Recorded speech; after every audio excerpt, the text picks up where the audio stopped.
Si aujourd'hui on associe surtout le nom Psygnosis à l'âge d'or de la 2D sur micro et console 16 bits, ou aux courses effrénées de la série Wipeout, l'éditeur britannique a sorti de nombreux jeux en 3D sur la première PlayStation. Certains rencontrèrent un joli succès, comme Colony Wars, Destruction Derby ou G-Police. D'autres passèrent relativement inaperçus malgré leur qualité.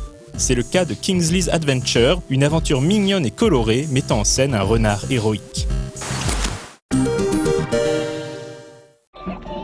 Le royaume des fruits est en grand péril. Mauvaise Crème, le cuisinier du château, a assez mal pris son renvoi et a décidé de se venger en volant un grimoire magique. Le roi et la reine Carotte sont impuissants face au chef vindicatif qui a utilisé ses sortilèges pour transformer les chevaliers du royaume en esclaves maléfiques. Le royaume a besoin d'un héros. Comme Gordon Ramsay n'était pas disponible pour recadrer le cuistot, il faudra se contenter de Kingsley, le courageux renardeau.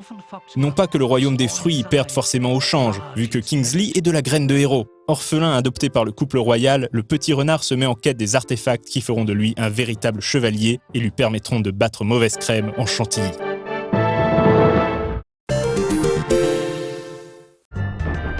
On sent une nette influence de la série Zelda dans Kingsley's Adventure, avec son petit héros écumant forêt et montagne avec son épée et son bouclier, qui récupérera au fil de sa progression de nouvelles armes et armures, notamment une arbalète.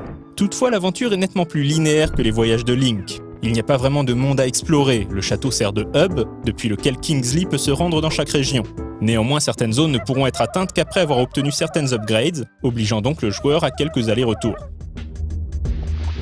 Évidemment, le jeu est ponctué de donjons remplis d'ennemis, de pièges et de dangers qui se terminent par un combat acharné contre un boss qui fait en général plusieurs fois la taille de Kingsley.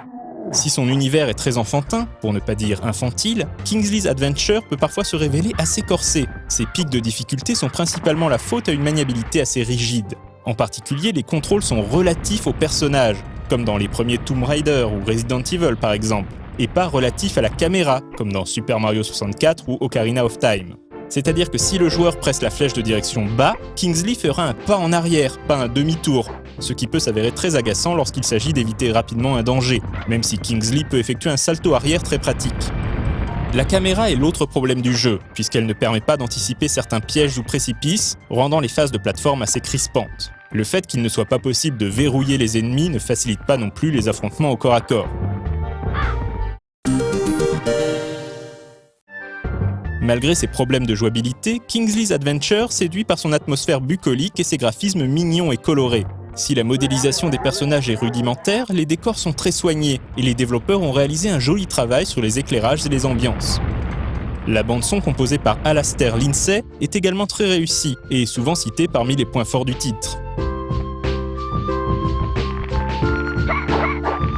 Même si les personnages s'expriment à l'aide de babillages inintelligibles, les quelques scènes cinématiques sont narrées en anglais par Bernard Cribbins, un acteur bien connu des fans de la série Doctor Who, puisqu'il incarnera quelques années plus tard Wilfred Mott, l'un des compagnons du 10e Docteur. Si Kingsley's Adventure a été imaginé et dirigé par Peter Marshall, qui rejoindra plus tard l'Advanced Technology Group de Sony et travaillera sur la partie technique de titres comme Little Big Planet et Uncharted, on retrouve également parmi les designers du jeu un certain Brendan McNamara, futur créateur de The Getaway et L.A. Noire.